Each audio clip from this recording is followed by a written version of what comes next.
Howdy underlings, this video is a combo of the first 3 generations of Game & Watch handhelds that I've talked about here, my past 3 major retrospectives, and includes all of my videos on the Silver Series, Gold Series, and Widescreen series. That's why I called it the original Trilogy. I was going to call it the Single Screen series, but after I'm done with the Multi-Screen series, there's still the new Widescreen series, so we can't call it that yet. But remember, if you like this video, please tip your YouTuber. I accept likes and subscribes. Also, tell me which one of these is your favorite in the comments. Now, time for my latest creation. The original Game & Watch Trilogy. Howdy goons, and welcome to my Game & Watch retrospectives. I'm playing and reviewing every single Game & Watch game I possibly can, and then sharing the history and stuff with you. This video is the Silver Series collection. It consists of the first 5 games and watches to come out. They're named this because of their silver bodies. Among these are classics, and they're probably the most basic when it comes to game design and gameplay. Each of these is their own separate video, and are put together in this big version for people who want to watch the longer stuff. If you enjoy, make sure to subscribe because I'm doing the Gold Series next, and that one will be big only video, because there are 3 of them, so there's no point in doing 3 separate videos for that. Howdy goons, some of you know that I'm an ancient timeless being from beyond the stars, who only takes this cute form to protect your sanity. But these games are so old that even I don't have much of an interest in them. But I thought it'd still be fun to explore the history of Nintendo's oldest gaming handhelds, the Game & Watch. Despite these being the foundation of Nintendo's gaming empire, they haven't been preserved all that well. Out of 60 titles with 14 million units sold, only 32 were given a re-release outside of their individual handhelds. More can be played through emulation, but I don't think all of them were preserved that way. It makes sense why Nintendo couldn't or wouldn't remake or release all of these on a different system. Some of these were tie-ins with other companies like Disney and Peanuts, so it'd probably be a pain to get the licenses for these. Also, these are so old that most people don't really have an interest in playing them. See, Game & Watch games aren't like most retro games. Old games like the original Zelda still play like a modern game. It has action, adventure, you get to fight monsters, swing a sword, and solve puzzles, and save the princess. The game can even be saved so you can pick up where you left off. Game & Watch, for those of you who don't know, is a series of LCD games where each handheld held one game only. It could only hold that one specific game, because of the limitations of using the LCD screen. Rather than having constantly moving graphics, like even some of the oldest retro games, Game & Watch has a preset series of movements and positions and will illuminate the pieces based on what's active. A game like Zelda would never work as a Game & Watch game because of the limitations. I say that, but they did make a handheld designed after the Game & Watch that has the original Zelda on it, but that one uses a real screen. Game & Watch essentially used a digital watch or calculator screen for the game, and because of this limitation, they were all high-score battle games. The most variation you might get in one of these games is a mode switch that changes the difficulty or scoring method. These are games you might find fun for the first hour, or only play when you're pooping. But as I've said, just because they're old, and not really on the same level as video games, doesn't mean they shouldn't be archived or immortalized. Nintendo thought it was important enough to at least try, and they gave us Mr. Game & Watch, so they clearly have some form of fondness for the Game & Watch series. So I'm going to show you Game & Watch games in this series, and show you how they worked, review them, and tell you how you can play each specific one, if it's possible at all. Don't worry, it won't be all black and white and beeps and boops. Most of these got remakes in the Game & Watch Gallery series, featuring full color, and even Mario characters in place of Mr. Game & Watch. The first Game & Watch game is Ball, or Toss-Up as it's called in the US. Even back then we were localizing things that really didn't need to be localized. Like the majority of Game & Watch games, this unit sold less than 250,000 units, which sounds bad, but this was in 1980. The only other games people were playing were on the Atari, and at this point in Atari's history, people were starting to get a little tired of the slew of garbage being released on the consoles. This was still 2 years before ET, but the only way to play video games then was to go to the arcade, which meant having to leave home, or by buying an expensive console and games. An Atari 2600 was $200, which was like buying 2.5 Switch 2 consoles. Yes, it was that expensive. $1,100 and now money. Then the games were an additional $40. A single Game & Watch game was 6,000 yen, which was about $50 in now money. So you could get a new Game & Watch game for the same price as an Atari 2600 game, and they had better quality control, you didn't need to hook it up to your TV, and you didn't need to sit 3 feet from the TV to play. A dad could have a bowl of pretzels, a beer, and watch the game on TV while having a ball of his own. The Atari, of course, was much more popular, but I don't doubt that there were some people out there who thought that the Game & Watch was a better deal. Anyway, this is the Game & Watch box, at least for the Silver series. I love the packaging for these, it's so cool and cute and simple. The packaging is honest and it tells me exactly what the game is going to be like. Atari had a tendency to lie, or at least exaggerate with their box art. They often used highly detailed paintings to depict what the games would be like to someone with a very active, near delusional level of imagination. Like, if you look at these pixels and then you see this painting, you might need to get some help. GW boxes are simple and honest. They were black, white, gray, had a single picture of the gameplay on the front, and then a single color to complement the game. Ball was red. This black packaging with a bright red accent is eye-catching. It's retro, but modern, like what they thought the future might look like back then. When reading the back of the modern reproduction from 2010, Nintendo confirms that they thought of this as being futuristic. You are holding in your hands the game of the future. At least that's what we called it 30 years ago. Ball, the first installment in the Game & Watch series, has been faithfully reproduced and reissued so that gamers of the future can relive the groundbreaking technology of the past. This is our gift to you, Club Nintendo members. Enjoy. The original keeps the back just as simple, showing how to replace the batteries in a simple description. The new microcomputer Game & Watch is a full-fledged digital quartz watch that offers two fantastic games. Microcomputer is of course a bit generous. This was before the adoption of terms like game console and handheld. Also, saying this had two games was also a bit generous, but I'll get into that in a second. Let's finally talk about what you're here for. The game. This is Ball. You have 5 buttons: left, right, game A, game B, and time display. Left and right cycles the left and right hands in the various allowable positions, moving both simultaneously to the left or right depending on where you move them. Then the game buttons change the game modes between game A and game B. Time just showed the clock. The watch idea actually came out really close to the release, and I think they added it more just because they could. It's like they were trying to pack in as many features as they could. How you play Ball depends on the game mode, but basically you just juggle the balls. The balls go up, then you have to move the hand to where it'll land, and then when it hits the hand, it'll automatically go back up. If it doesn't land in a hand, you miss, and if you miss even once, you lose, and have to start over from the beginning.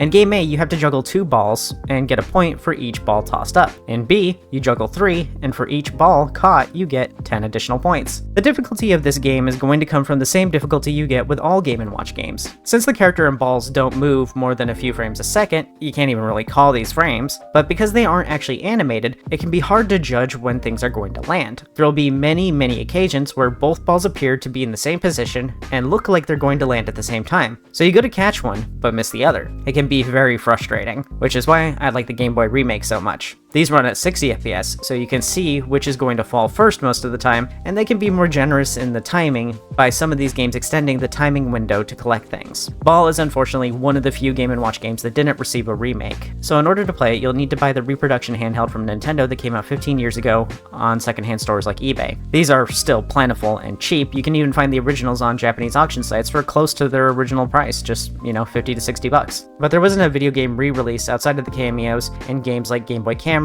or its release on the DSiWare. So the only practical way you'll be able to play this is through MAME emulation and finding compatible ROMs. Now, I'm not someone who hates emulation. I prefer it actually because of sites like Retro Achievements making them better. But this is one of the rare cases where emulation just doesn't do a good job of faithfully recreating the experience. I don't know why they didn't remake it, but this was part of the Silver series, or the first series of GW games, so I have a pretty good idea of why these weren't remade. These were originally made by Gunpei Yokoi while he was on the train watching someone play with a calculator. I can imagine him now watching someone type 80085 into the calculator and giggling. I love Mr. Yokoi though. He made my favorite video game system, the Wonder Swan. Anyway, Mr. Yokoi made this concept up for Ball and brought the idea up to Nintendo, and they said, sure, if you can come up with 3 more games. He struggled to think of just Ball alone, but he agreed anyway. Yokoi thought it was a pretty novel idea. He said it was a novel application of old technology, making the old new again. Later on in the future, Ball was received pretty negatively from some outlets like Nintendo Life calling it primitive or unsophisticated compared to games near the end of the Game & Watch's series. I'm guessing Nintendo agreed and thought Ball wasn't worth giving a second life. This was just the first iteration of the idea, so they weren't really sure of how they could push this idea. It's a creative idea, but they made better later, which I 100% agree with. Out of the 30 or so Game & Watch games that I played, this is probably one of the least engaging ones. It can be played 100% on autopilot. Your eyes will glaze over as you're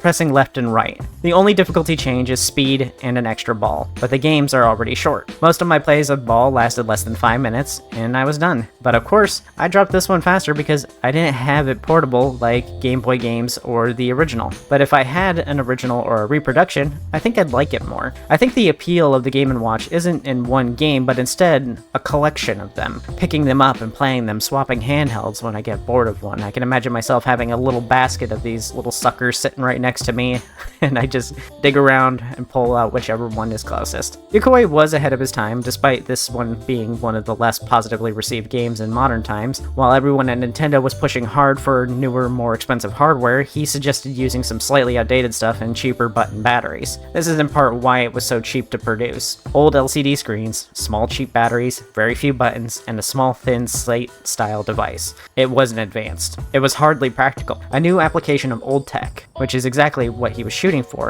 after seeing that person playing with a calculator. Mr. Yokoi later on used a similar idea for making the Wonder Swan shortly before his death. It was a system that came late, used old hardware, but was great in spite of that because of its amazing library. A great reminder to modern gamers that power doesn't always mean the system is good. It's about the games that it has. Mr. Yokoi was simply built different, and I'm starting to think that we won't ever see another designer like him in your lifetime. I'll live forever, so I might see another Gunpei Yokoi in my lifetime. But we really do need a new one now. People are struggling, and games are expensive and looking like a luxury for only the most well-off of gamers. We really need someone to come along and make a cheap system with good games. I would sell my second spine for a new $100 portable gaming system. Before I give a score, I think you should try at least one Game & Watch game in your life, but this isn't the one. This one is the first. But with how difficult it is to get one that gives you an authentic experience, I'd say it's entirely skippable, unless you really like the novelty of it or just want it as a, piece that you can show off. When I think Game & Watch, I think of Ball. But when I think of a good Game & Watch game, I think of Egg or Greenhouse.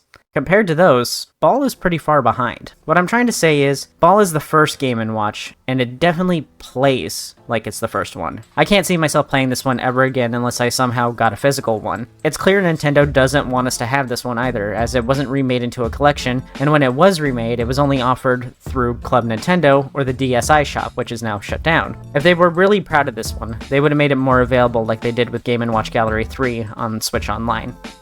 Before I get into our next game, Flagman, let's talk a little bit more about the history. I didn't want to front load all the history into the first video, so specifically I want to talk about the build quality and game quality. Game & Watch wasn't the first portable game to hit the market. It might not have even been the first LCD game to market. In the Ball video, I mentioned how Nintendo talked about Ball and Game & Watch like they invented the wheel. In actuality, it was more like they refined it and smoothed it out. GW games were definitely different from what was available, and it wasn't like anything else on the market, even for a decade after its release. GWs, as you've seen, have a very serious design to them. They don't try to look like a children's toy because they weren't made for little kids. These were made for people of all ages to play during their commute, waiting for buses to show up, hopping on trains, or just time to kill between classes and stuff like that. Or just, toilet games. These definitely reek of toilet games. And if they've been used in the toilet games for too long, they might reek of toilet. These were serious devices for serious people who had some short windows of downtime from riding the train. Everything about the design is solid, simple, clean, and durable. Like many other older Nintendo products, these were built different and built to last, but they were still very thin. They have a simple rectangular design, silver finish, with a splash of color from buttons in its frame, plain text, and serious design. Despite being a toy, they didn't look like it. Interestingly, they even stuck to this build quality when bringing them to the US. I've mentioned how these were all localized and how Ball was changed into Toss-Up in the US. That's because Nintendo really didn't have a place in the American market yet, so they released their Game & Watches through Mego, who named the devices Timeout Games. If the design looking like a prison for video games wasn't kid repellent, then calling it a timeout certainly was. I'm guessing Nintendo still manufactured the games and just sent them over blank to Mego for localization and branding. The build quality and design is just perfect for me though. I can see myself carrying one of these around instead of my Retro Pocket 3 Plus or my Switch 2. Game & Watch are actually portable, unlike these. Anyway, Nintendo continued to stand out with this design well until they ended the series after many iterations and changes like multiplayer versions or mini arcade cabinets. The cheapness we associate with these handhelds didn't really kick in until Tiger Electronics hit the scene. Those were the dark times, and are better left to a video of their own.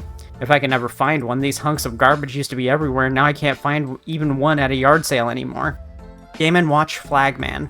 Flagman is the next Game & Watch game. It came out shortly after Ball and came in an orange box. With how simple it is, you'll wonder why it didn't release the same day as Ball. In Flagman, or Flag Space Man, in the needlessly localized American version, you watch the Flagman and repeat his commands back at him, not to be confused with the hit horror character Bagman. In Game A, this is done through mimicking his actions back at him, and in B, you try to press the corresponding buttons as fast as possible. So despite this using the exact same resources, you have two very different games. You have a memory game similar to Simon, which came out 2 years prior, and a reaction-based game. They both have the same loss conditions though. All you have to do is just fail to press the buttons in time and you lose. So if you look away for even a second, you're screwed. And this one gets fast. At least you have 3 chances to fail though.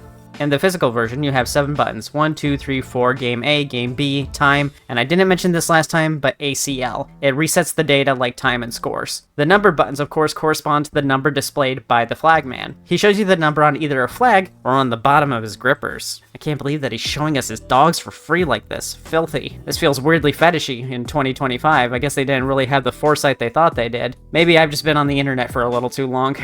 In Game A, he'll show you these in a pattern, and when you get it right, he repeats the pattern and adds an additional number. Despite me being pretty bad at remembering number sequences beyond 12, I found myself getting to 20 pretty easily. Maybe it's the repetition. In Game B, he shows you one number, then you have to press the same number as quick as possible. I don't think there is much of a challenge to these games except for remembering what button is what. Number 1, top left. Number 2, top right. 3, bottom left, and 4, bottom right. It's easy on the original because the locations on screen correspond with the location of the buttons and they're clearly labeled. I think Simon is better though because the indicators are built into the buttons, making it require no translation at all from your brain. But this incredibly simple game got a re-release on Game & Watch Gallery 3 for the GBC and was put on Switch Online.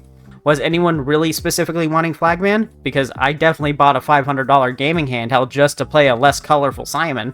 In GW Gallery 3, or GWG 3 as the pros call it, you unlock Flagman by unlocking 10 stars and talking to Princess Peach in the gallery. Stars are unlocked by getting high scores in the games that you have unlocked. For every 200 points, you get 1 additional star with a maximum of 1,000 points. Thankfully, GWG 3 has remake versions of some of these games as well as the classic versions, and they're very easy to get high scores in if you can avoid falling asleep. They also have an easy and hard mode for each game. This means you can earn up to 100 stars on just the first 5 games, so you should be able to unlock the coveted Flagman pretty easily. Wow, this accidentally turned into a review of GWG 3. The remakes in GWG are pretty fun though, so you should try them. Unfortunately, Flagman isn't a remake, it's just a port or a reproduction of the original. The real problem comes from translating the game's actions to the inputs on your device. Up is 1, down is 3, A is 2, and B is 4. This is fine, and it works fine, but I think when emulating it on Switch Online, we could have had a better control scheme. After all, the bumpers and triggers are arranged in the same way as the physical version's buttons. LB could be 1, RB 2, LT 3, RT 4. It's still not perfect, but without remaking the game to accommodate the modern controls, this is the best we could get. There are other ways to play Flagman, of course, but they didn't do a reproduction like Ball, so getting an original Flagman is absurdly expensive, from the hundreds to the thousands, despite how mid this game is. Personally, I think the original $50 was already too high of an asking price. You can get Simon keychains for 15 bucks and it's the same thing. I checked Japanese sites and even they charge high prices for Flagman. Emulation is of course an option. You can get a ROM for MAME and then map the controls how you like, but I also found someone on itch who makes 3D handhelds that can be played in your browser. If you don't feel like messing around with emulation or buying Switch Online, you can try Flagman and many other LCD games on Idaso's itch page, Retrofab. They even have Sonic Speedway, which is my favorite, but it was a McDonald's toy. A little harder to get. I should probably look into finding one. Great, now I'll have to talk about those one day too. Anyway, the best way to play this game is unfortunately the original. You're going to react faster when there's less translation in the buttons. You could play the other versions and get good with enough practice, but you're not missing out. In my opinion, this is probably the worst Game & Watch toy ever. Not only is it highly derivative and incredibly basic, it was all that 45 years ago. It was born ancient. Benjamin Button disease, but for a video game handheld. This game only has value as a pack-in with other Game & Watch games. It's like, oh sick, GWG 3 has egg and greenhouse?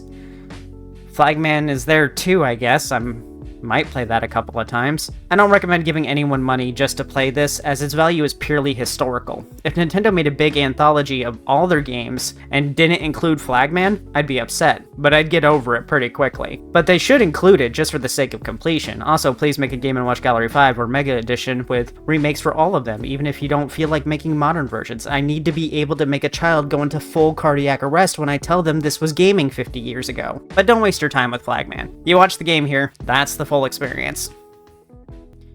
More history time. Unlike many LCD handhelds, Game & Watch didn't have an on-off switch. Since they were also watches, they couldn't be turned off at the time. If they were, then you wouldn't be able to tell the time anymore, and it would lose track of its time. This was way before smartphones, of course, but most people had watches back then, and it would have looked really weird to go digging around in your pockets just to check the time. Amazing how time can change everything, even the humble watch. So it was kind of weird for these to be timepieces at all, but if you're getting absorbed in the next game like I did, being able to tell time was actually pretty useful. So what did it do when you were done playing? It would simply show a demo of the gameplay, on loop, which is great as a display piece. These things could last for months on their 2 LR43 batteries, but I can imagine it was problematic for businessmen and children alike. You have your Game & Watch out on your desk to keep time, and your boss walks by. The demo is running, and now it looks a whole lot like you just quickly put the game down because you saw your boss coming. It feels weird to not have an on-off switch, but Nintendo never really fully realized the power of an internal battery until they made the one for Legend of Zelda NES cartridges, so you could save your game. Game & Watch Vermin, the next entry in the Silver Series Game & Watch games. Vermin is one of the higher selling GWs, selling more than 1 million units, so people have a bit of a soft spot and nostalgia for this one. This is in spite of it being a Silver Series entry, the original set, and thus being much more rudimentary than many later GW games. In the US, this was localized to The Exterminator, immediately breaking the trend of one-word titles. I love the boxes like Vermin's Cream Box and the one-word titles, honestly. It gives these toys a sort of dystopian vibe, like Simulant Nugs, that vegan chicken nugget company. So making it a 2-word title is a downgrade for me. Seems minor, but it's about the theming. The Exterminator is a fine name, but it's not the one I would have chosen. If you were renaming it to make it more interesting to an American audience, the more sensible name would have been Whack, or Moles. Since this is just a portable whack-a-mole game, I honestly just described the entire game to you. It's whack-a-mole. On the physical game and watch, we have what looks to be the exact same housing and buttons as Ball. Makes sense, as this game also only needed 2 buttons. We have left, right, game A, B, time, and reset. The controls are super simple. Left moves left, right moves right. You'll move the guy holding the hammers, he takes up 3 spaces, left, right, and center. And the center is his body, and he can't hit moles with his body, but the left and right hammers can. So you move the guy left and right trying to hit the moles. The hit is automatic, so you only need to worry about the hammers being above the right holes as the moles breach the surface. Game A is easy mode, and has moles coming from the left 2 holes and the right 2 holes, with the center never being used. For Game B, the middle hole is also used for moles. You lose either game mode after hitting 3 misses. The gameplay is quite fun despite working very similarly to Ball. It's amazing how much of an aesthetic change can just change everything about how the game plays. As time goes on and the game gets faster and faster, you hit this flow state and it feels less like a reaction game and more of a rhythm game. Even though this is effectively the exact same as Ball, the perspective change makes all that difference and makes it much easier to time and predict catches. When playing Ball, I'd frequently have balls seemingly be directly next to each other, ready to fall at the exact same time. In reality, these balls on the inner track were falling faster, but sometimes the outer track might be slightly ahead. It was very easy to miss catches because you could never tell which one was actually first. But you don't have that problem here. I don't think there was ever a situation in which these 2 moles breached at the same time, so it's kind of super fun. This isn't to say it's without challenge. It gets to be very fast, and there's a bit of a quirk with the life system. In most games like this, if you lose a life, the board clears and it starts up again. Not in Vermin, though. After losing a life, it will resume play where it left off, so if you were overwhelmed before the life loss, you're likely to still be overwhelmed when it continues, making it very easy to lose multiple lives back to back. I did have a lot of fun with this one, and I definitely recommend giving it a try. It's not as complex as something like Greenhouse, but its reaction-based gameplay makes it much more exciting than Flagman. Nintendo seems to agree that this is one of the better titles, as it's been remade multiple times. Similar to how Ball got a remake for the Mario 35th Anniversary Game & Watch, Vermin was included in Zelda's 35th Anniversary Game & Watch, which is kind of puzzling. Vermin doesn't make that much sense as a Zelda tie-in. For Mario, you can do just literally anything. Mario does everything. Zelda kinda does one thing. It's especially weird since there was a Zelda Zelda Game & Watch game that was a double screen game, but because it was a double screen game, it wouldn't have worked. It's still just a weird choice. In this version, you play as Link as he whacks Octoroks. You can of course play this on RetroFab on itch, emulate it on MAME with ROMs, or you can play Game & Watch Gallery 2 on Game Boy Color. In GWG 2, it received a remake version where you play as Yoshi trying to protect his eggs, and it only entirely changes the gameplay. This remake is actually pretty great because the way it elevates the gameplay in a variety of ways. They didn't settle on just doing a graphical update. In this version of Vermin, Yoshi has 6 eggs arranged in a circle, and from the outer edge will come Shy Guys, Koopa Paratroopas, and Boos. Shy Guys get to the eggs very fast, Koopas are slow, and Boos only move towards the eggs when you're not looking. Since Yoshi can hit 2 egg spots at once, positioning becomes that much more important. The animation to hit a baddie can take a little while, and moving has an animation too, so it's much more efficient to position Yoshi in a way that allows him to whack 2 guys at once. Get a little double fist action going. Yoshi's body also doesn't take up space in this one, but it can be a little harder to predict enemy distance and speed in this one. Personally, both are valid ways to play Vermin, but I prefer the original in this case, and that's due to its simplicity. Yoshi's Vermin has way too much going on and can be hectic, and I never really settled into the flow of the game like I did with the classic Vermin. I wouldn't say Yoshi's Vermin is a lesser version, it's more like a secret Game C option, but with much better graphics. I think Vermin works best in its simplest form though, so Vermin Classic is my favorite. The speed in these two just have totally different experiences. Vermin Classic on high speed has a flow. Yoshi's Vermin at high speed is chaotic. The best way to play Vermin is hands down Game & Watch Gallery 2 for GBC. Being a Game Boy Color game makes it very easy to emulate, literally everything can emulate it, and there's a chance it'll come to Switch Online like the third one did. There's no shortage of devices that can handle GBC emulation, but for just 30 to 40 bucks you can get an RG28XX from Ambernick, and it's more than good enough for this. You'll also be able to play GBA, NES, SNES, and PS1. This one is, however, a very simple experience, and might not be worth the work of setting up an emulator or the cost of getting a handheld. If you plan to play any other GW games, you may as well check this one out too. I just don't think you should go seeking this one out specifically. Personally, I'm considering buying a Zelda Game & Watch to get it because I haven't really played any of the classic Zeldas. I haven't played many Zeldas in general.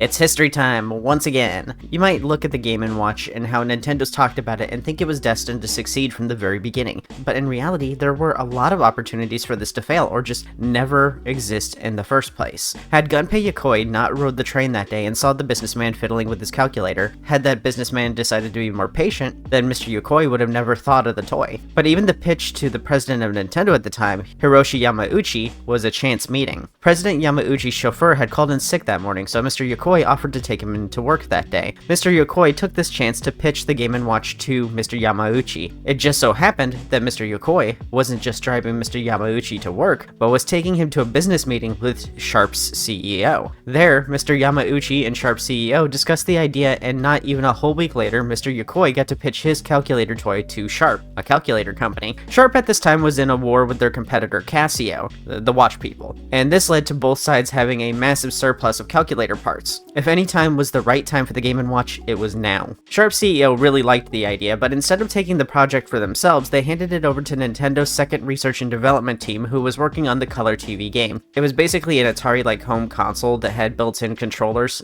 Research and Development 2 turned down the idea. They thought it wasn't possible to make the game calculator-sized, but Mr. Yokoi and his assistant knew it was possible. So they continued to work on the project and make a concept. The first mock-up of the game was done by cutting out shapes and shining a light from behind them like shadow puppets. Mr. Okada bought a computer, taught himself to program, and went to work designing the electronics. Once they showed Sharp the first concept, they turned down the project. They too thought it wouldn't be possible to scale down to the size of a calculator, but the two were so adamant about the concept working, so they left the prototype with Sharp and told them to just try it out. After this, Sharp was convinced that it was possible and set out to make the display immediately. There was so many opportunities for the Game & Watch to just never hit the market. It was so easy for the entire trajectory of Nintendo as a company to veer off course that day, but everything lined up just right, and with a little help from Gunpei Yokoi and Satoru Okada's perseverance, they made it work. If you think you can't make a game, keep in mind this story and how Satoru Okada taught himself programming in a day and age where YouTube tutorials weren't a thing. You have much more advantages now than these guys had. Even Mr. Yokoi wasn't always the ace game designer he, was known for. He started out his career as a janitor, and now his influence has left a mark on gaming decades after his death. Stop giving up before you even started. If they gave up, we wouldn't have the Game Boy, the Game & Watch, the DS, or the 3DS. Game & Watch Fire. Despite being a game about red-hot flames and saving people, this Game & Watch is themed with blue accents. Sure, there's blue fire, but when I think of hot, I think of reds and oranges. The system designed for Fire matches Ball since this was also a simple 2-button game, so we had the usual buttons of left, right, game A, B, time, and reset. In the US, this game was localized as Fireman. Like Vermin being called the Exterminator, this broke Nintendo's single-word name scheme and localized it to a much longer name. Rather than the simple Fire, we have Fireman, and I guess there's 2 of them, so Fireman, because I guess no one at Timeout Games knew that the plural for man is men. I'm not even from this planet and I know that. Anyway, the gameplay for this one is incredibly simple, but it's also one of my favorites. You play 2 firemen and you move left and right trying to catch people who are jumping out of a burning building. They jump out of the burning building, tumble down, then you have to move to bounce them back up before they become a stain on the pavement. You keep bouncing them to the right until they land safely back into the ambulance. The challenge of this game comes from the same challenge as in Ball or Vermin. As the speed picks up, it gets harder to get to the falling people in time, but like Ball, the faster it goes, the closer together the 2 falling objects can get to each other. This makes it much harder to predict who will land first. Game A starts slower and takes a little bit to pick up speed, about a minute or so. As it goes on, the challenge increases by having you juggle more people at once. And Game B, the game starts faster, picks up speed, has you juggling multiple people, and all of that pretty early on. But the most annoying part of B is that there's a second lower balcony. When a guy jumps from there, he falls fast, like near instantly. And to make it worse, he can be indecisive about when he wants to jump. The ones on the top balcony tend to get out immediately, but the second balcony one will watch for upwards of several seconds. So you have to multitask with juggling your current people and being ready to zip over to the second balcony in an instant. Honestly, it's kinda super frustrating. I much prefer Game A. This is one of the more popular Game & Watch toys, having a remake in both Game & Watch Gallery 1 and 4, and a re-release with the widescreen Game & Watch series. You can, of course, play these with MAME emulation, GWG 1 on Game Boy, GWG 4 on Game Boy Advance, and through Retrofab if you just want to check out a full 3D version of it. I've linked Retrofab in the description because this might be the closest you get to playing the real thing. The 3D views of the box and game are from Retrofab. The best part is that these can be played in your browser with your keyboard, controllers, or by mouse click. Retrofab is great. It's like a museum of LCD games. In GWG 1 for the Game Boy Original, you have a reproduction of the original LCD game and a remake with Mario characters. Mario and Luigi replace the firemen, and Toads, Yoshi's, DK Jr., and Eggs fly out of the castle as you try to bounce them over to Peach's stagecoach. Each character that pops out has its own speed and fall style. Toads fly high and slow, DK Jr. bounces low, and Yoshi is in the middle. With the eggs, you have to bounce them to reveal the character inside, which is Bob-Ombs. Don't bounce them over to the carriage. Instead, let them hit the ground. If you fail to bounce one of them, they hit the ground and Mario and Luigi run off and hide so no one accuses them of murder. Game A and B don't have any differences besides B starting harder. In GWG 4 for the Game Boy Advance, we have basically the same remakes, except for some key differences that affect the gameplay. In the original reproduction, we can see the silhouette of where the jumpers will be. This makes it easier to find out the trajectory of the jumpers, as well as makes it easier to figure out which jumpers are falling faster than the others. This greatly improves the feel of the game when compared to something like Ball. Since the Game Boy Advance was a 3:2 aspect ratio, it was a lot closer to the original Game & Watch series' screen ratio, which was 4:3. This means that the games didn't have to be squished as much and didn't have to have small borders. This makes the original an improved, yet authentic experience to the original, but it's still easier. In Game & Watch, if you're fast enough, you can time it so that you can hit 2 falling objects back to back, even if you're not in the correct fall order. This time frame is extended on GWG 4, even more so when you get to the remake version. In the modern remake version, characters don't fall in these set tiles. I mentioned this before. This makes it much easier to tell which character is falling first, since they have to animate more frames. But it's also more generous with the window time between being in a bounce spot and hitting the ground. Even though graphically this GBA version is very close to the GB remake, it's even more easy than GWG 1. So the characters having different behaviors are there to make it harder. And interestingly, technically 2 characters can be falling at the same time, as GBA sprites can overlap each other. These quirks of the modern software make Fire an incredibly easy game. Even the originals, which I've stated before, tend to be harder because they're not 60 FPS. But GWG 4, even the original version, is much easier than the prior iterations of Fire. So, which version is the best? I would say if you want an easier experience, GWG 4 on GBA. If you want a more authentic experience, I'd say the original, Retrofab, or GWG 1. Graphically though, I think GWG 1 is probably the best. Even though it's GB and it's lacking on color, the sprites are better looking than GWG 4. The sprites on GWG 4 kinda hit an uncanny valley for me. Like, they were trying to be more realistic but weren't quite there. It's not a huge problem with Fire on GWG 4, but GWG 4 in general has an uncanny art style to me. Regardless of what method you use to play all of them, they can be very easily emulated these days. An RG Nano can handle GB emulation and earlier no problem, and it's the size of a wristwatch. So pretty much anything can emulate GWG 1 or GWG 4. Getting an original isn't too bad. Many of the widescreen era models are still available for around 70 to 80 bucks, which is expensive, but reasonably so. These came out at around $53 in now money. I think this one is definitely worth playing, especially if you get it in one of the Game & Watch Gallery games, but I don't think you should buy an original unless you want it for display value. Not many of these games are worth buying an original for, since the Gallery games did such a good job preserving them, and in some cases, making them even better. I'd shoot for GWG 4 if the graphics don't bother you, as you're getting a lot of good GW games in one, like Donkey Kong, Fire, Mario Bros, Chef, Octopus, Rain Shower. GWG 1 only has Fire, Manhole, Octopus, and Oil Panic, which are all still good, but it's less.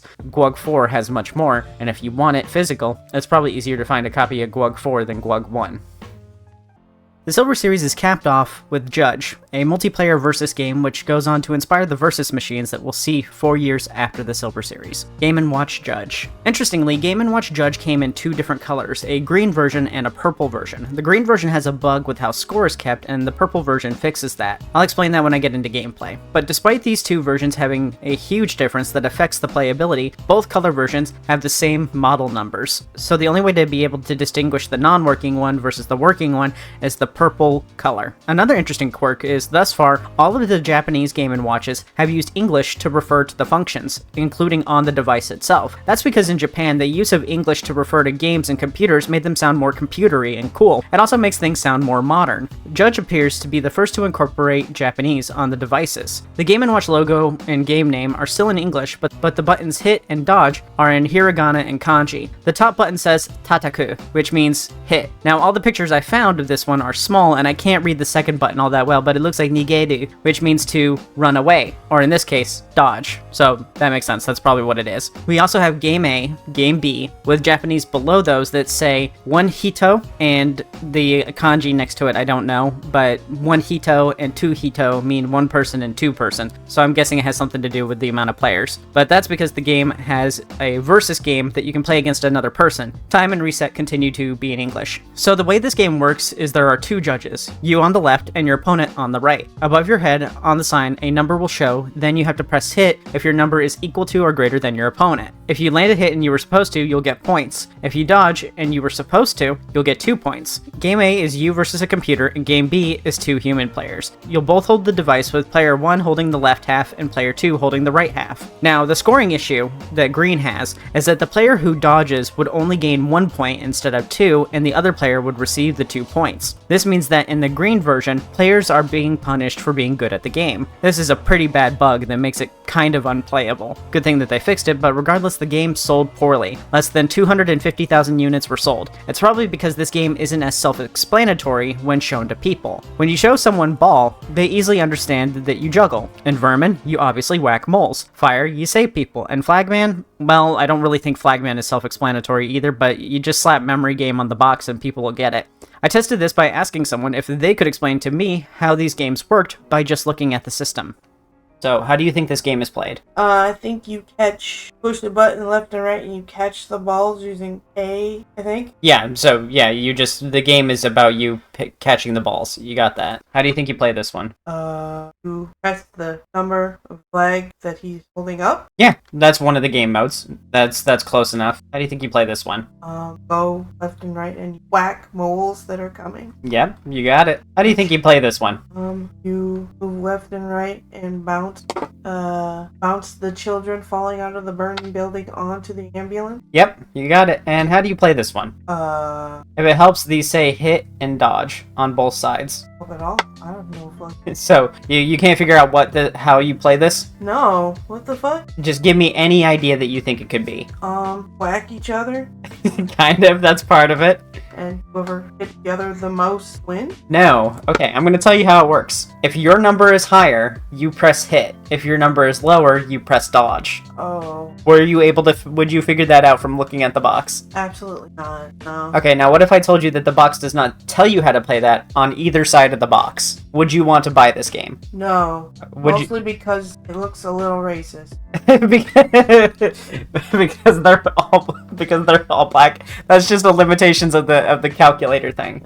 Okay, would you have wanted to play this one? No. Yeah, I love hitting moles on the head with hammers. No, I would not. Okay, so you just wouldn't want to play Game & Watch games in general, but No, these look awful. my point still stands. You can't identify how to play Judge by just looking at it, and that's why it's sold poorly.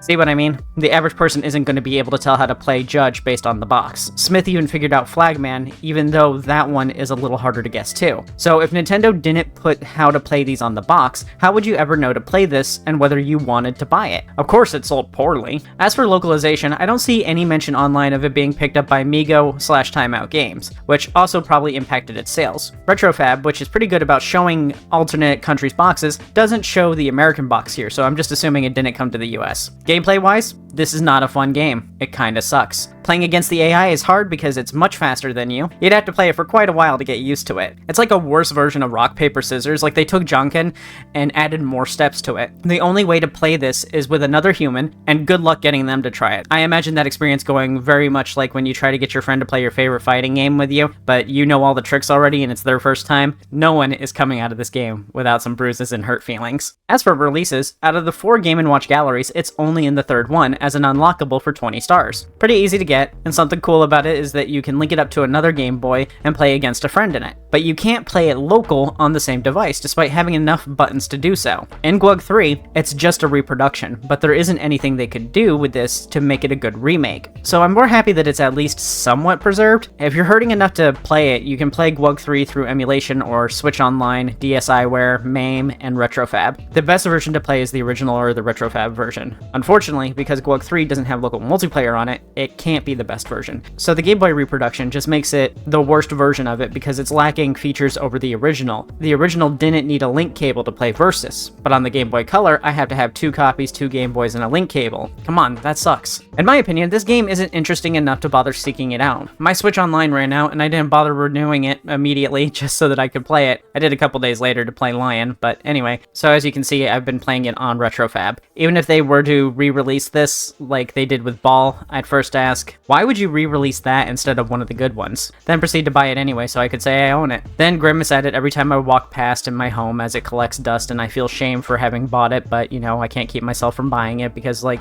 it's not like they release a new Game & Watch every day. Anyway, you're not missing out. And that brings us to the end of the Silver Series. A wonderful series full of oddities and innovation. I had fun trying these out, and I'd really like to see Nintendo re-release a Game & Watch that had all of these on it. It'd be fine if the reproduction wasn't an LCD one. I would like it if they remade all of these on LCDs, but for them all to be on one device, they can't be LCD because of, you know, character limits and stuff like that. It would look pretty terrible if they tried. They probably couldn't even put more than one on there because of the LCD limitations. So I would be happy if they just did a screened version that's like the Mario one, but with all of the Game & Watch games on it. Maybe that'll happen in 5 years for the 50th anniversary, who knows? Maybe we'll get another 35th anniversary edition next year for Metroid.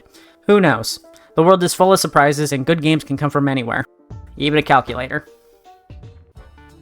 Thanks for watching. I hope you liked this because... I hope you liked those because I'm continuing with the Gold series soon, so make sure to sub for that. Subbing and liking helps support these videos, and if you're for some reason not into these ones specifically, then you're at least going to want to be here for when I get to the interesting ones, the ones that were the inspiration for the DS.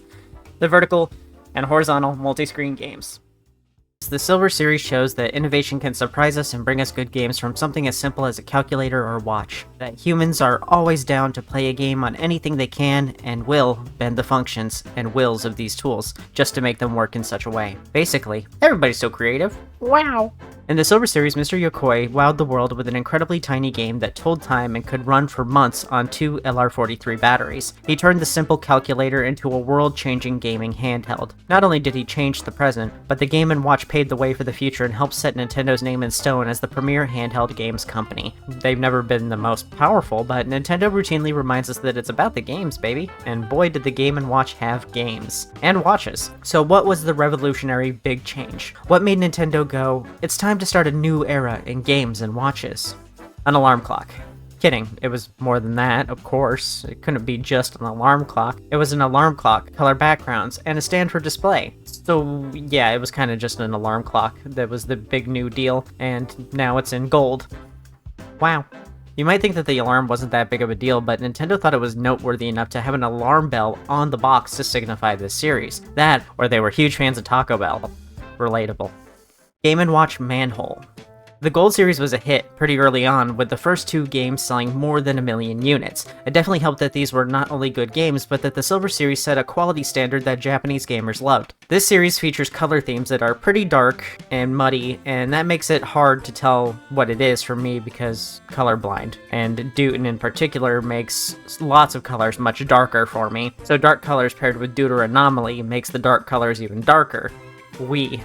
Manhole specifically is dark brown. A brown manhole, huh? The jokes just write themselves, don't they? Manhole uses the 4-button layout that we saw in Flagman, but were red buttons and the dark accent color of Manhole made the buttons stand out more. Reusing this layout made it cheaper to produce the units. For the buttons we have 4 face buttons with 2 on the left and right, and they related to specifically the diagonal directions. The upper left moves you to the upper left, the upper right to the upper right, and so on and so forth. We also have the standard Game A, Game B, Time, and ACL buttons that we've come to expect with the addition of an alarm button. If you didn't watch the Silver series, Game A and B are alternate versions of the same game. They did this to provide a hard and easy mode in most games, but some play drastically different with their second game. Like Judge has a 1-player and a 2-player mode. Time just displays the time, because these were designed to be watches in addition to games at the last minute. ACL is the reset button, which wipes scores and resets the time. Alarm, of course, is for setting the alarm. Manhole as a game is pretty simple, but unique. We have 2 paths, an upper and a lower path. People will walk from one side to the other, but there are gaps in the bridge. Instead of just stopping, they're stupid and they walk directly into the chilly waters below, so it's your job to lift manhole covers to create a temporary path for them. The buttons correspond to the location of the manhole, so pressing top left will move you to the top left and lift that manhole cover. Then the people will walk across. You get points for each cover that they cross. Super simple by today's standards, but this is a little more involved than the games before it. Ball was just moving left and right to catch and release the balls. Vermin was just moving left and right to smack balls. And Fire was walking left and right to bounce people to the ambulance. This had you watching 2 paths and managing 4 manholes at once. This makes for a pretty hectic experience, and GW games already got to be pretty chaotic.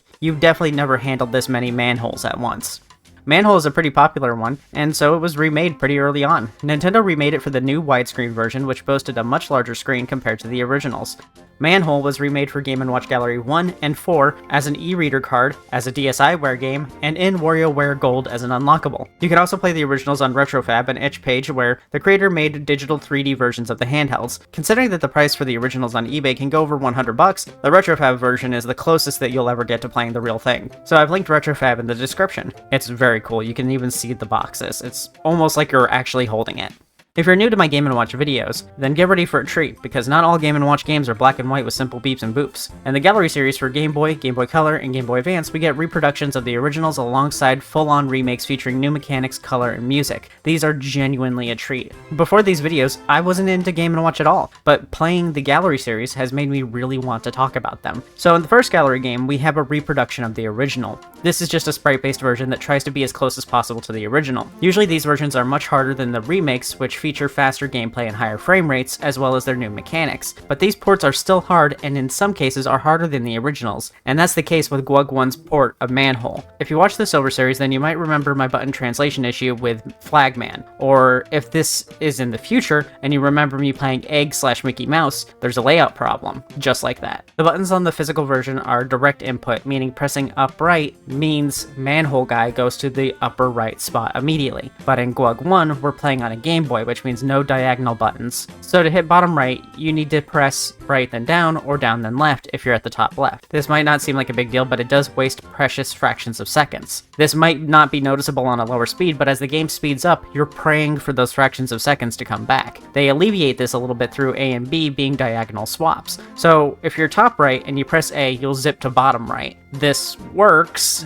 and it will take you a little while to get used to it, but this makes playing the game worse than the original because of the translation of buttons. Now, this makes playing it on an emulator a problem too. Since they don't have the original scheme where directions are diagonals, that means that you can't even remap them. They could have fixed this scheme very easily, left and down on the D-pad for the left two, and A and B for the right two. These two are in the exact same position as the original, just offset slightly. Having customizable controls would have also future-proofed it, because fast forward 44 years, and now we have controllers with 2 shoulder buttons and triggers. And guess what? They're laid out the exact same way the original manhole would have been, with LB being up left, RB being up right, LT being down left, and RT being down right. Had they just made the controls left is up left, down is down left, A is up right, and B is down right, they could have made a better control scheme. But this change to directional with a B diagonal swap deleted the old controls, making this worse than the original. So even if you were able to remap it with like some kind of third-party source, like, you know, your own personal emulator that isn't the Switch 2 or the Switch, you can't actually get it to map in a way that is exactly the same as the original, because they deleted the way the original works with these remakes. Now, the remake is better in just about every way except for the controls, which is what makes this disappointing, because it means rewiring my brain just to play this version. In the remake, we play Yoshi as he lifts the top 2 manholes with his nose and the lower 2 with his tongue. The cool thing is that once these manholes are lifted, they stay in place until someone crosses them. In exchange, these covers take a bit of time to lift up, so this means you can lift them up in advance and focus on the areas with heavy traffic, making the pre-lifted ones a sort of safety net. Can you tell I actually like this one? I haven't yapped this hard with the others.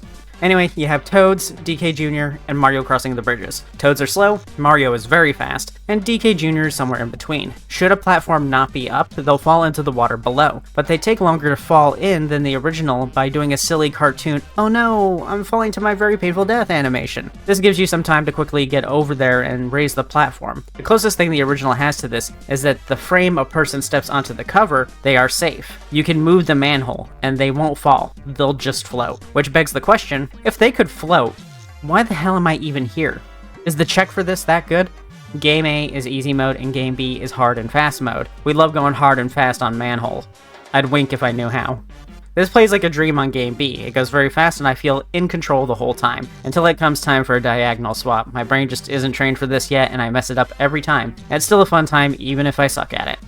Now, in Game & Watch Gallery 4 for the Game Boy Advance, to unlock Manhole, you need to get 10 stars to be able to see it in the Game Museum. To play it, you need 80 stars total. For those who don't know, in the Gallery games, to unlock additional games, like in 4, you need to get stars. Stars are gained by getting high scores. In most games, this means getting 200 points for 1 star. So you need to get 1000 score total for the maximum 5 stars. To start, you only have 5 games unlocked, and you can earn a maximum of 20 stars per game. This means I would have to get 4 stars on every game in both Game A and B versions on both remakes and originals. Game A versions are very slow, and that means waiting 15 minutes or more to get 1000 points without, messing up too much. I just mess up that much naturally from the boredom of it. These are not fun games to play for 15 minutes long, and I'm not doing that, and here's why. Most of the games are Donkey Kong on this one, and I don't like them. One is Rain Shower, which is slow, and the other is Fire, which can be a little unfair by frequently making 2 people drop at the same location. Even if I never fail to get the max score first try, that means 5 hours of Game & Watch games straight. These games were never meant to be played this much. These were meant to be played on bus rides, train rides, commutes, and while taking a poopy. No one played these for hours at a time, and to cap it off, Gwug 4's Manhole is just a port of the original. They didn't even bring back the remake that they already made for the first Gwug. Now, if you manage to do it, let me know, and I'll put your high score on my fridge. Seriously, send me a pic of it to my Blue Sky, at Nimzy Nova. I am 100% serious. I will print it out and put it on my fridge, directly next to my wife's colonoscopy photos. I have a weird fridge. I guess I could use a Game Shark code, but that defeats the purpose of unlocking it. Also, this isn't even the hardest unlock, it takes 160 to unlock Zelda. So which version is the best version? Out of what I've played, if you want the truest, most authentic experience, then either play the original or play it on Retrofab. Retrofab's control schemes for Manhole is pretty good. It's left shift, left control, right shift, right control. It's weird in general, but it makes sense for the positioning of the keys. But this is also the original, so it's harder. I'd recommend the remake on Gwug 1 for the best experience, even if the controls are worse. It's just frustrating to have to learn them. Should you bother though? Absolutely. This is one of the best Game & Watch games, full stop. It's among my favorites like Fire, Egg, and Greenhouse. It's a Game & Watch must play. But of course, don't buy the original secondhand. I don't think any of these games alone are worth $80 these days. Nintendo really just needs to release a big Game & Watch Master Collection on a single handheld. I'd even be fine with collections like a Silver Gold series device, widescreen and new widescreen series, and a double screen version for the multi-screens. Game & Watch Helmet. We have another banger, and everyone else seems to think so too, as it's sold over 1 million units. You can identify Helmet by its... oh god, what color is that? Dark pink? Let's go with saying it has dark pink accents. In the UK, this title was called Headache, which is equally fitting, but maybe the localization team was also colorblind and getting a headache from trying to figure out what color this is. Yes, I'm making jokes for 4.5% of the planet. You're welcome. This junk is homemade for 4.5 of you. I'm the half, because I'm short. Frowny face. I actually put a frowny face in my script. Time for the buttons. We got the standard control scheme, left, right, game A, B, time, reset, and alarm buttons. In Helmet, you're in a world that's suffering from an apocalypse. No matter where you go, the world is raining construction equipment. You're a man with a plan on a mission, the Helmet Guy, and all you have to do is walk from the left shed to the right. The hard part is that the door on the right can only be entered if it's open. He's not the hero we need, but we certainly don't deserve better. This one is actually pretty different from the previous games before it. Rather than trying to catch these objects, we're avoiding them. Revolutionary. Where would we be without Nintendo Research and Development Team number 4? If you think that sucks as a team name, good news, it's now Nintendo Entertainment Analysis and Development. Not much of an upgrade for them, more of a lateral move really. That's the entire game, by the way, and you can tell that because it sounds like I'm padding for time. As for scoring, you get points for every 3 tools that hit the ground without hitting the worker, and an additional 5 for getting into the door. In Game B, the door stays closed longer, and the tools fall faster from the start. As for strats, you can wait in the left door without stepping out for a good long while before it kicks you out, so you can kill time until you see a clear path. If you can make it to 200 or 500 points, you'll get a miss removed, which is awesome if you want to play this forever. This game is incredibly easy if you're a patient person. You can very easily sit in one place and dodge back and forth, even on hard, which has a ton of tools to avoid. The biggest strat really is to just stay calm.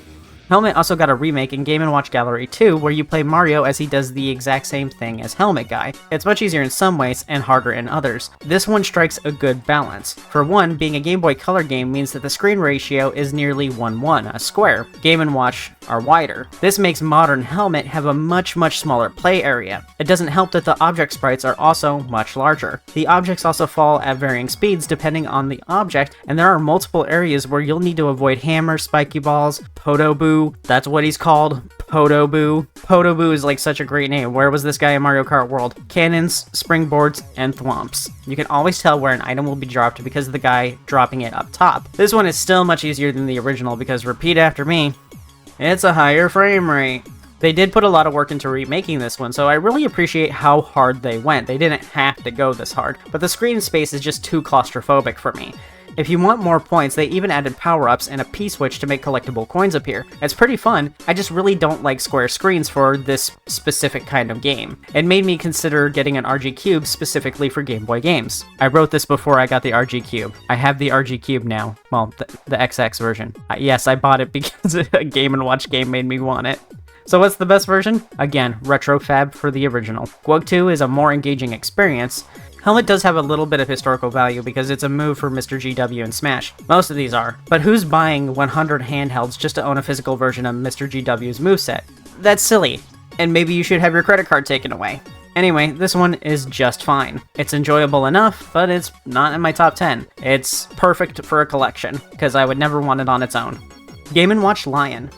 We have a really special one here. This one is the final Game & Watch Gold Series game. In the Silver Series, the final game was a multiplayer one, and this one can also be played multiplayer. It's not really a co-op game, but it could be played co-op, but as you'll see, it's in general a very clever game. But despite that, it didn't sell well, less than 250,000 units. It's likely because of the difficult controls and that it looked like it was a multiplayer game, and these weren't really being bought to be played with or against other people. It was meant to be a time waster for commuters, single commuters. emulators, so it might not have been a very appealing entry to their core audience based on appearance, because these game boxes did not have descriptions on them. I previously speculated that Judge didn't do well because look at the box. Can you figure out how you're supposed to play this by just looking at the box? Of course not. I even tested this in the last video. You should go check that out. I had someone tell me how they thought Judge was played based off the box art, but Lion you can sort of easily get.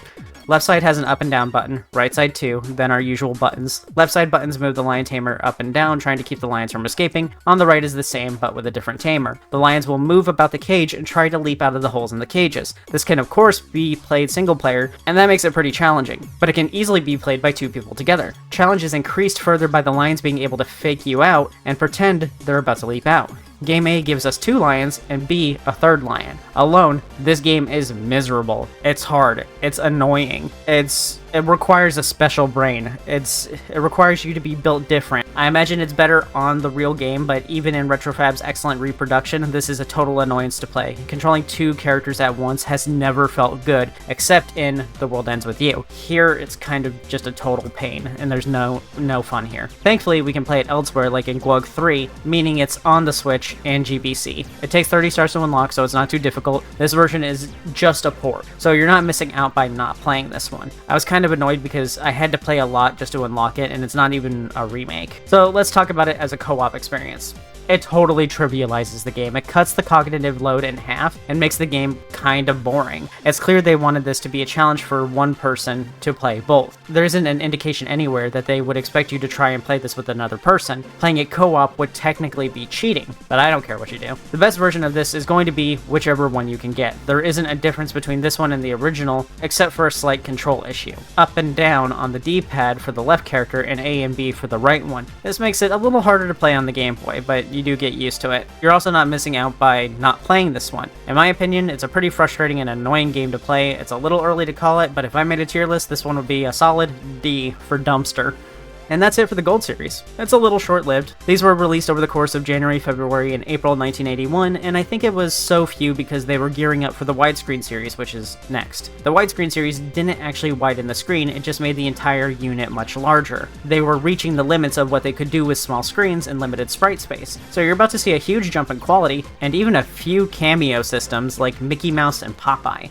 I talked about the handheld and its origins in the Silver series, and Gold I talked about how they were kind of just killing time until they had a better idea. Now it's time for some real innovation again. Sort of. There's a lot of just doing the same here too. The Widescreen series, despite its name, wasn't actually a widescreen formatted device like the modern 16:9. 16:9 wouldn't become the standard for decades after this. In fact, Game & Watch games aren't even 4:3. Many use the same screen dimensions. In the terms of Game & Watch, widescreen games actually meant expanding the device as a whole. It was 30% larger. The screen was larger and the handheld was larger. It still contained all of the same features, but this big screen is actually kind of a big deal. If you remember from the Silver series, I explained how the games were made. Essentially, the graphics are little cutouts that were put on a screen and illuminated or darkened in this instance. Darkening the image showed it on screen, and the gameplay was basically made by illuminating the shapes by turning them on or off as they moved, like a calculator or digital watch. But the screen could only hold and illuminate so many shapes of such a small size at a time because of the limited space.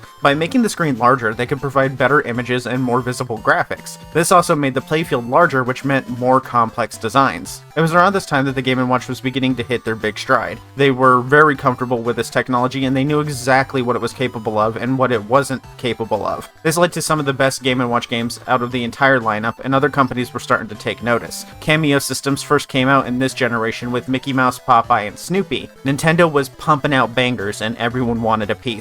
Despite these big names hopping on board and selling well, this series is often overlooked in favor of the generation to follow, the multi-screen titles. But before we overshadow these games with the multi-screen series, let's talk about the great games and watches that the widescreen series had to offer. The widescreen series theme changes quite a bit. I'm saying this up front because the packages don't have much in the way of individuality aside from the localized boxes. Instead of the black packaging with bright splashes of color like the Silver series, we got an all-gold package. They chose to retain the dark darker color palette from the Gold series, though. The color palette doesn't need to be as bright when the package is gold, I guess. They also stuck with the minimalist, no-nonsense modern packaging. No one needs to know anything about the game besides a single screenshot, right? Like it's a Roblox game or something. I think it's a bit silly to not talk about your game on the packaging when you're charging people a week's worth of food for your game. All that's on the back is some of the other games from this series. It's not a huge change, but for marketing, this was important. This was huge because of the other change for this generation, because the biggest change in the series is the product placements. You'll see characters you know and love like Mickey, Popeye, and Snoopy. With huge names like Popeye, you needed to make sure people knew these devices existed. I don't like these boxes as much as I do like the originals, but the era Nintendo was in at the time, it made sense for them to do this. These are premium gaming devices and are no longer just a toy or a doohickey. When you're buying a Game & Watch, you're joining the Game & Watch family. This design reflects this, like a membership card for a secret club. Thankfully, we do have alternatives as Nintendo had more of an American presence now. They weren't using Time Out to publish in the West for them anymore, but their approach to marketing the handhelds was a little bit different. They went the Atari path, a box with the device on the left and a hand-drawn image on the right. The image on the right served as an abstract, giving you the rough idea of the gameplay. If you watched the Silver Series video, you might remember that I mentioned how Atari liked to show paintings on their box art, and they always tried to make it look cooler than it was. This is kind of similar, but it's a little more honest with the packaging. I'll talk a bit about each of these in their sections, as they can be pretty different, and despite Nintendo doing a better job of localizing the devices, not all of them made it to the US. Keep in mind though that they still didn't bother putting an explanation of the gameplay on the back. I do like these boxes, and I think it's much better at advertising the gameplay and making them look more fun and imaginative. But the American boxes feel more like a toy than a premium device. Your opinions might differ though, but it's time for the games. Let's talk about Parachute.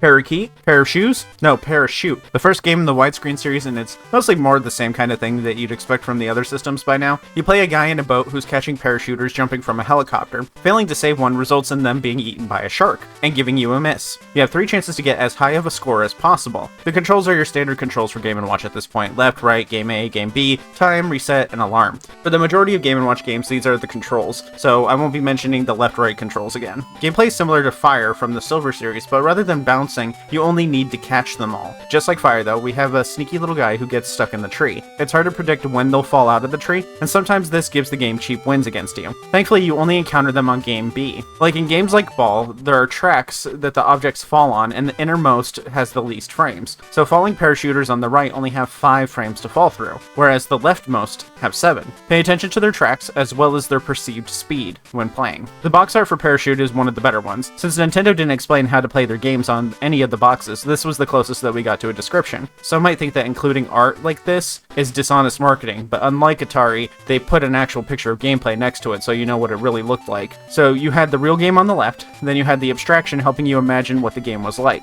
I think the art really reflects how the game is played. Dudes jump out of a chopper, boat catch, shark eat. The back of the packaging, however, didn't show any other device for this generation, which makes me think that they weren't entirely sure if the American audience was going to get every game in this generation, and this is consistent across a lot of the boxes. They don't have pictures of the other devices from this generation. Personally, I think this box does a great job of making the game look fun, but it definitely loses the mature appeal of the gold boxes. You can't really have a mature and child-friendly whimsy kind of thing going on. Those two styles clash, but that's because they were marketing to 2 entirely different audiences at the time. Games in the West at this time was primarily Atari. This was still 2 years before the video game crash, so adults and children alike were both playing video games. But the Western audience was playing these for fun experiences, and the Japanese audience was commuters just trying to kill time. GW in the West had to appeal to kids and adults, and GW in the East was appealing to businessmen, students, and other serious individuals. I think the boxes really represent the juxtaposition of the 2 audiences. In other visuals, I didn't mention it in the Gold series, but Nintendo started using color backgrounds. The larger screens and devices allowed for them to have more freedom in stage design. We have blue water, green trees, it looks very warm and tropical, but this is one of the more simply designed stages. These get much more complex as we go. If you want to play Parachute yourself, then check out the remakes in Game & Watch Gallery 2 and 4. In 2, Parachute gets the full remake treatment. We have a pixel-style remaster that plays just like the original, then we have a full remake featuring Mario as the boatman, as he saves falling Toads, DK Juniors, Yoshis, and more. The gameplay is mixed up in the remake by adding in things to avoid as well as power-ups, but each character also deploys their parachutes at different times, making some characters fall faster than others. It's the usual pattern of Toad is slow, Junior is fast, and Yoshi is in between. This is not only supposed to make the superior remake harder, but also increase the game speed. You might think the speed differences is to make up for the lack of lanes, but the modern version still has lanes based on where the ship is tossing them, like the original. In addition to the 3 lanes, we have a cannon replacing the tree. This is much easier than the tree swinging ones from the original because you can more easily predict when and where the character that is ejected will land. This makes this version significantly easier and more enjoyable than the original for me. To make things harder, there are things to avoid, like grabbing a boo will make bob-ombs shoot out, and catching one of those counts as a miss. Everything else about this remake makes the game much easier. Stars give points, hearts restore lives, and a weird design choice where the Cheep Cheeps replace the shark. If the character lands on the Cheep Cheep, they'll instead be juggled instead of being eaten. The challenge of this game comes entirely from speed and the varying speeds of the characters. Despite being a hectic reaction game, this is very fun and it's one of my favorites. This is also one of the best remakes, being a near total overhaul of the original in every way, and you're going to see a lot of that in this video. The first 3 Gallery games were very good about their remakes. With the 4th, they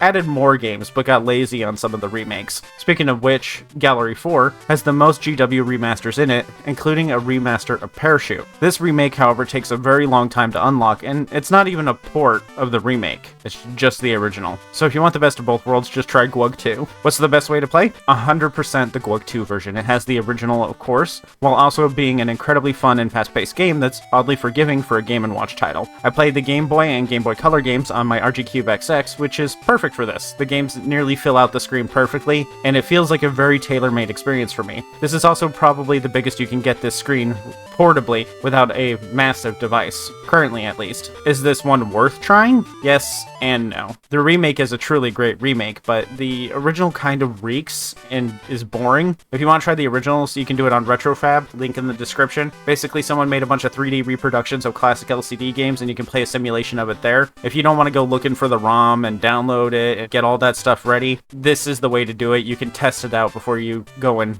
try and download it. The footage at the beginning of each game does also come from Retrofab. It's been pretty integral to making these videos, so thank you. Octopus. I hope you got your sub ready. No, not the subscribe button, although I'd appreciate it. I mean a submarine, because we're going under the sea with some nautical nonsense. In Octopus, we play a diver who wants the big money, and needs to get past an octopus to get it. The tentacles of the octopus are going to be stretching out and trying to block the diver the best they can. By the dopey look on the octopus's face, they must be high as heck on that seaweed, that oceanic kush, because they're not trying hard at all. Interesting thing about Octopus is its scoring system. Typically in GW games, you get 1 point for 1 successful goal achieved. Octopus actually features a risk and reward aspect. Once you get to the chest, you can continue to press the right button to grab additional treasure, but on repeated presses, you grab multiple handfuls of treasure, shoveling it into your bag. Grabbing more treasure takes more time, which sets the octopus up for trapping you. Then you have no one to blame but yourself and your greed when you die. This is huge, honestly, and just this alone makes Octopus much more engaging than its predecessors. The original uses the same controls as the previous game, left, right, and you know the rest. For aesthetics, we have this lovely hot dog octopus color, beautiful. The Japanese box matches the others, nothing crazy to talk about, and the American version kept the themes of the previous game with the silly and fun art. I love it. Octopus can be played through the Game & Watch Gallery series in GWG 1 and 4 as an unlockable. Both versions have full remakes, but Gallery 1 has Octopus available from the beginning if you're in a rush to try it. Since it's GB originally, you can set the GBC palette of your choice. The remake version in Gallery 1 is pretty simple. It's the same game but with more frames of animation, making it easier to figure out timing, lower learning curve. There isn't much of a change in the mechanics like most Gallery remakes, and the tentacles can go at a wider range of angles. This is a great remake because of the slowdown mechanic, because it understands what makes Octopus fun, the risk versus reward gameplay, but now with added risk. Do I play the game like I do in real life and grab all the booty I can until I'm incapable of moving, or do I play it safe and make more trips with less gold? In the GWG 4 version, we basically see the same game and mechanics, but in a previous video, I mentioned I don't care for GWG 4 because of its uncanny art style. They tried a little too hard to make Mario and gang look a little more realistic, and went a little too detailed, but it still fell short of being realistic, landing it smack dab in the middle of the uncanny valley. And Octopus, you can see what I mean. The octopus and my sleep paralysis demons would get along great because they're both hideous. Absolutely terrifying. But I guess that's the point, because this dude will f*** your shit up. In a sense, the environments are gorgeous, the level of detail is amazing, but on the other hand, Big Red looks like he eats exclusively puppies. Other than being a horror game now, it works very similarly to the previous Octopus. Grabbing treasure slows you down, and the octopus has more angles it can grab from. What's the best way to play? The first gallery game on Game Boy has the game available from the beginning. It's not as terrifying, and I think it's a little bit better because of how it's designed. It's also a lot of work to unlock Octopus on 4 because it requires 50 stars. Explaining why 50 stars is a pain to unlock would require me reviewing the gallery games, but I don't want to waste your time with that just yet. These are long enough as is, and reviewing those games would be better for their own videos. The easiest way to explain it, you'd need to play each game, it's 2 modes, and they're 2 difficulties, for 15 to 20 minutes without failing to unlock 5 stars. This means you'd be playing other games for about 4 hours before you get to play Octopus. Just check it out in the first gallery game. Is it worth playing? Yes, absolutely. One of the best GW games out there. It combines reaction gameplay with patience, and most importantly, it incorporates risk and reward mechanics and player choice. It shows what these were capable of, despite their incredible simplicity. Popeye.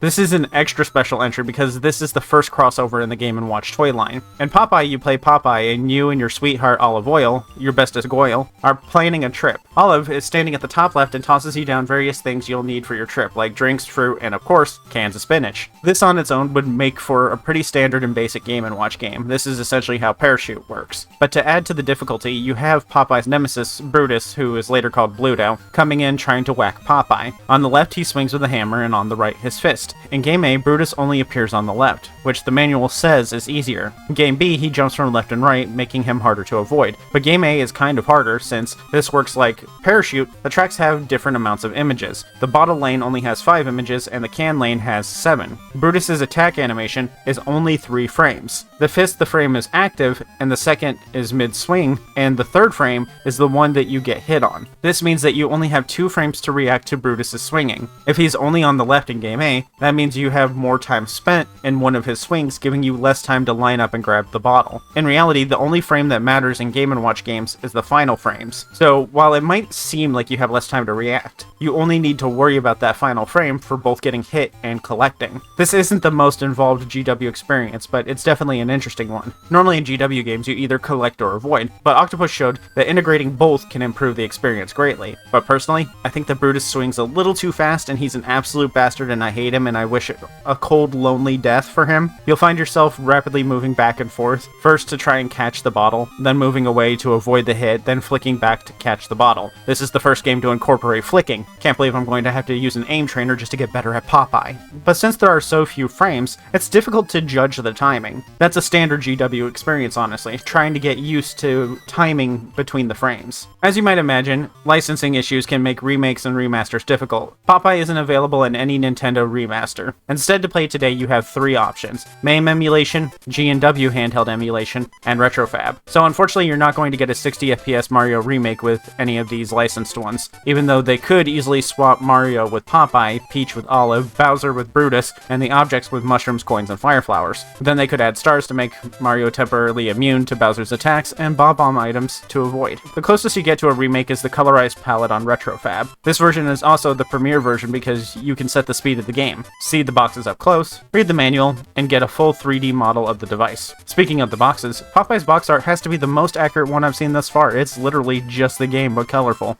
The best way to play is RetroFab's version. If you want to play it portable, then your only option is either MAME or G&W handheld. Is it worth playing though? Not really. You get the same general experience from Parachute, which I'm guessing is why Nintendo never remade it. I don't think Brutus's presence really adds anything to the game. I think they should have given him at least one more frame in his swing. Chef. In Chef, 4 chefs come to work, but 3 of them quit, and you play the final chef left to pick up their slack. You do this by moving your character left and right to flip the various food items through the air. On the left is a cat that will sometimes stab the food and hold it a moment before letting it continue on its course. It's kind of like fire, except we never stop bouncing the people. So I think Chef has this important meta-narrative on the state of the economy and work as a blue-collar individual. You work hard and long hours, and should someone else not do their job, you're expected to pick up their slack without complaint and thank your boss for the opportunity. No bonus, no reward, not even a thank you. SMDH. Shake my damn head. No one appreciates a hard worker these days. Anyway, the Game A version is just 3 lanes of juggling, and Game B is 4 lanes. You miss a food, and a mouse scampers away with it. Not an incredibly involved game, and it's more of the same. It doesn't really provide anything new or out there in mechanics, and maybe that's okay. But we don't really have to think about how it's not innovative because we got 2 remakes, one in Gallery 2 and one in Gallery 4. The version in 2 is unlocked from the beginning, and the one in 4 is only 10 stars, so both are equally viable. In Chef's remake, you play Princess Peach as she's making foods for Yoshi. The food gets tossed up, and Peach needs to juggle it or land it in Yoshi's mouth. Peach moves left and right and can flip the side Yoshi's on. It's already pretty different from the original, but there's an added risk mechanic here. If you juggle the food, it becomes cooked and worth more points when you give it to Yoshi, but cook it too long and it becomes burnt. This one is actually pretty complicated, surprisingly. Each food item has its required number of flips before it becomes burnt or cooked. When burnt, it makes Big Yoshi smaller. When you feed Big Yoshi enough cooked items, they lay an egg. Then with more cooked items, it hatches into a small Yoshi, and then into a Big Yoshi, giving bonus points for each. The difference between the two versions are different food items. GBA has better and more accurate sprites, background changes every 200 points on GBA, better audio on the GBA, and other minor tweaks like that. And the difference between A version and B version is when flipping the foods in A version, it will continue to stay in the same area. When you flip foods on game B, the food will fly off in different directions. The better version to play is the GBA version, but I played the GBC version because of my device choice. It's a better fit, bigger screen. I don't think the two are different enough that it matters though. Is it worth playing though? The original is more of the same from Game & Watch. It's one of the better games, but it's not really worth playing. There isn't anything special about this one, but the remakes are different and it makes you use your brain in an interesting way. Though I don't really care for it, and I don't know how to explain why I don't like it. I guess it's the side swapping mechanic that I don't like, but I can't think of what could be done to improve it. If feeding is how you score now, and you used Classic's method of feeding, then it'd be impossible to miss. Mickey Mouse and Egg. Disney must have had dollar signs in their eyes yet again because they got a crossover with GW as well. But Nintendo made an alternate version that replaces Mickey with a wolf. These are both the same game, just different characters, and they came out the same week. Gameplay is simple. You have chickens laying eggs, and you need to catch them before they hit the ground. You do this using the 4-way diagonal method that we saw in Manhole in the Gold series. For those seeing this video on its own and not in the big edit in the future, there are 4 buttons with 2 on the left and right sides. The top left button moves the basket to the top left, and the others do the same for their corresponding direction. The controls work great on the original, but it's 44 years into the future, and no controller has 4-way diagonal layout. That means that the remasters had to get creative. In the remasters on Gallery 3, they get rid of direct input, where one button corresponds with one direction. Instead, the basket is treated as a cursor, and its direction is moved between the 4 locations. Meaning if you're at the top left and you wanted to get to the bottom right, you would have to press right then down or down then left. Diagonal input on the D-pad doesn't work, so the fastest way you can get this is rolling your thumb right then down. This might not seem like a big deal, but you lose precious fractions of seconds by inputting an unnecessary direction. But they did make it so pressing A will make you jump to the opposite diagonal. This works, and it's a decent alternative, but it's easy to get confused in the moment and mess up your flow. The alternative control method is how G&W handheld emulation handles it. Up on D-pad goes to top left, down is bottom left, then top button on the right side is top right, and bottom button on the right side is bottom right. This is much closer and much easier to play with. Nintendo really chose to do things the hard way and put in an entirely different control scheme. Overall though, this game lacks challenge. It's a basic collection game and it features no depth. It's essentially a Silver Series game but released later. It's perfectly fine, they didn't need to innovate with every entry, but it definitely feels lacking and straight up boring at times, especially in the early game. Basically, the main difference between the two is just aesthetics. Mickey was the American version and Egg was the Japanese version. But it's really cute and bright and very representative of the game, and despite its age, it feels very modern because Mickey really hasn't changed that much since the 80s. For remakes, we have just the Gallery 3 version, which features Yoshi eating sweets as they roll down tracks. As the cookies roll down the track, they become progressively more cooked, so you get more points when they're baked, but this one can go pretty fast. Don't feel bad if you feel like you have to eat them as soon as they appear. In addition, you need to watch out for bob-ombs. Don't let cookies fall off the track, 3 misses, and you lose. As you eat baked cookies, you fill Yoshi's cookie meter, and when it fills, he lays an egg, giving you a bonus 10 points. Like in Chef, if you continue to keep this up, the egg will hatch, and then little Yoshi will eat some of the cookies for you, and they're worth more points that way. So what's the best way to play? The Yoshi remake, of course. It's my favorite, and it feels so wildly different from the original. I love how fast-paced it is. You can't play Mickey nowadays, probably due to licensing, so to play that version you need to use MAME or G&W handheld. But Egg can still be played in Gallery 3, and I think it's too slow to be much fun. It has the standard GW issue. Hard to judge what's falling first and how fast. It doesn't feature additional tracks, so you can't use that as a hint. Is it worth playing? The original is very skippable, I don't think you're missing out, but you should definitely try the Gallery 3 remake. And Gallery 3 is on the Switch, so, you know, it's pretty accessible. Fire. This is the same Fire as Silver Series Fire. The original handheld features a better background, but is otherwise the same game. If you want to see more on that, including remakes and remasters, check out the Silver Series video on the end card, but if you're seeing this as a big edit, you've already seen that stuff, so thanks for watching this long. Turtle Bridge.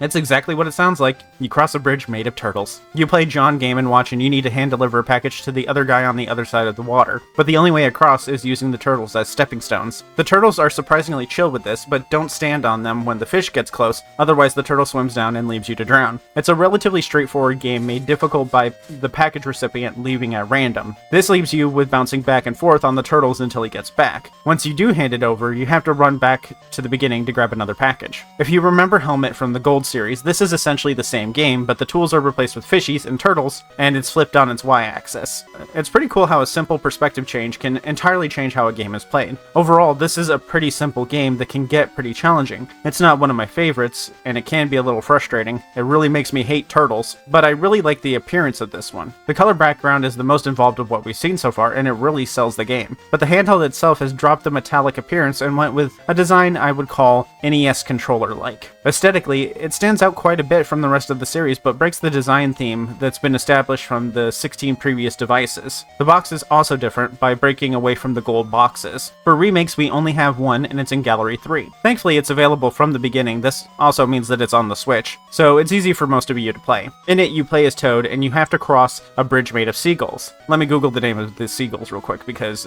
even a basic animal in Mario has these goofy, weird names like Monty Mole, or like the fireball that was called Poto Boo in the last one. So let's see what they're called.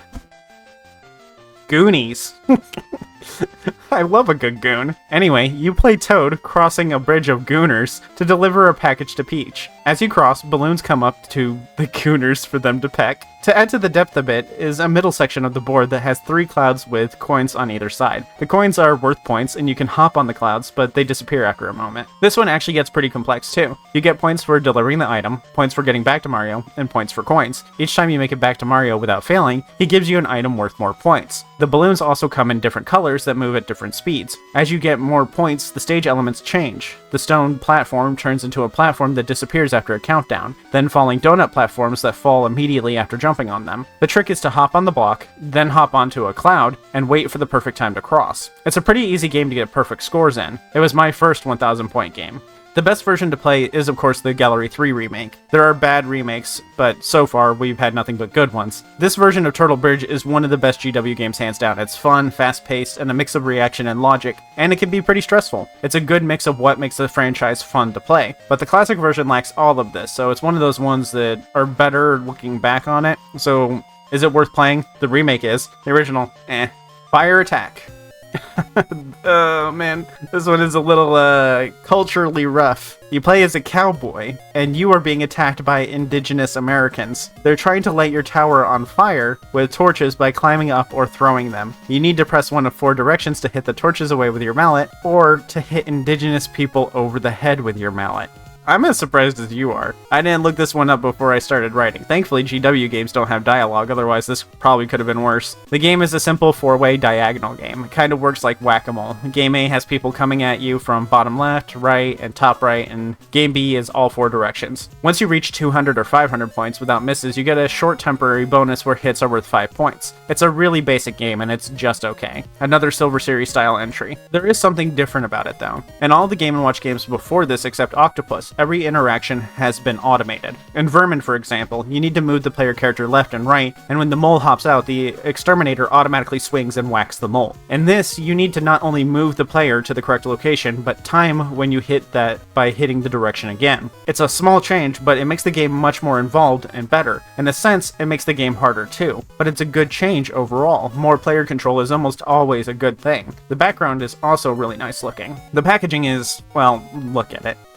The handheld itself is nice though, the color choices really pop. As for remakes, we get one in Gallery 4, but it's 65 stars to unlock. I do have it. Thankfully, the classic version was changed. They removed the feathers and headdresses, making the attackers appear less culturally insensitive. Some of you might be rolling your eyes, but if a game was made about the near eradication of my people, and you play a guy who's harming those people, I probably wouldn't have any interest in buying the game. Anyway, the modern version has you playing Wario trying to protect a golden statue of himself that he's still building from attackers. I At least we finally know what he does with all that treasure. The game functionally is the same, but feels much slower than the original. Bob-ombs and hens walk up the stairs and you whack the bob-ombs, but leave the hens alone. Bullet bills and power-ups are fired up top. Whack the bills, eat the heart for an extra life, and eat the apple for bonus points. It's more involved with the addition of bonuses, but never really reaches that level of being fun for me. It's like a slower version of Egg. The visuals are great though. What's the best way to play though? On one hand, emulation and retrofab are the quickest way to try it out. Getting 65 stars can take ages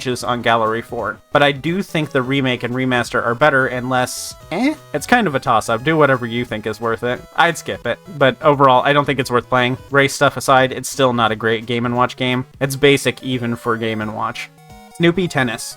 Damn, I had my money on Garfield being next. This is the last entry in the Widescreen series. After this, we get to talk about the real reason you're here. The multi-screen games. Ooh, ah. In Snoopy Tennis, Snoopy and Charlie Brown are playing around with rackets and balls in the backyard. Lucy can't mind her own damn business though, so she pops in to knock your balls back and at a higher speed. As if climbing a tree when you're this short wasn't hard enough already. Like Fire Attack, moving into position isn't enough. You have to press a button to hit too. This results in a very interesting layout for the controls with up and down being on the right and hit being on the left. If you fail to hit a ball back to the server, it zips past Snoopy, breaks something, and Charlie gets bummed out giving you a miss. The gameplay is pretty slow at first, but quickly picks up and makes for a surprisingly overwhelming experience. Like many Game & Watch games, there are tracks with fewer frames, the highest count being at the top. So the bottom moves the fastest, but Lucy bends those rules by her hits being yet faster. Timing is important too, as Snoopy's racket will only hit the ball back when it's directly in front of his face. And once Snoopy is mid-swing, he can't move. It can get pretty crazy. I wasn't expecting such a high-octane game from Snoopy. Also, a little fun thing, in this one, Woodstock is your alarm. I really do like this one, and the integration of hit mechanics makes this one much better. I'd like to see a reproduction of this one. Unfortunately, since it's a licensed game, there isn't an official remake or remaster. Even though there has been multiple Mario Tennis games by the time the GBA was out, the only way to play this is through MAME, G&W handheld emulation, and Retrofab. Is it worth playing? There are enough similar games like Parachute that I don't think you're missing out. And that's it for the Widescreen series. Nothing crazy here, just more of the same Game & Watch, but this was also good practice for the team. It taught them what they could and couldn't do. They knew the small screens of silver and gold weren't enough to make the games that they really wanted to make. Then the Widescreen series taught them that maybe the real limitations was having just one screen. Since you can only have so many images on one of these screens, and you could only have one idea going on one screen, it made sense to double up on the screens. By adding an additional screen, you could have two vastly different experiences happening on two different screens. That's for next time, though. Thanks for watching. Don't forget to tip your YouTuber. I accept likes and subscribes. And I'll see you all next time with the Vertical Widescreen series. It's going to be busy. 12 games and an unreleased prototype. Bye!